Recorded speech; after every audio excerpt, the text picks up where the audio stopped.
தமிழகத்தில் நடைபெற்று வரும் கௌரவ கொலைகளை மாநில அரசு ஆதரிக்கிறதா என விடுதலை சிறுத்தைகள் கட்சியின் தலைவர் தொல் திருமாவளவன் கேள்வி எழுப்பியுள்ளார். காஞ்சிபுரம் மாவட்டம் மதுராந்தகத்தில் இரட்டைமலை ஸ்ரீனிவாசனின் 157வது பிறந்தநாள் விழா மற்றும் விடுதலை சிறுத்தைகள் கட்சியின் வெள்ளி விழா ஆண்டு விளக்க பொதுக்கூட்டம் நடைபெற்றது.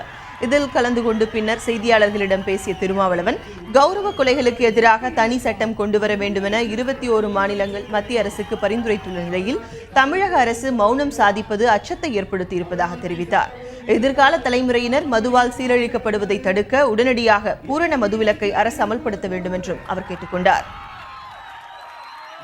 தமிழ்நாடு அரசு இந்த கௌரவ கொலைகளின் ஆணவ கொலையை ஆதரிக்கிறதா என்கிற ஐயம் எழுகிறது. தமிழகம் முழுவதும்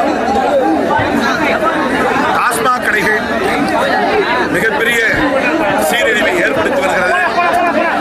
3 வயது சிறுவனுக்கு சாராயம் விற்று கொடுக்கக்கூடிய அளவுக்கு கலாச்சாரம் மாறி வருகிறது.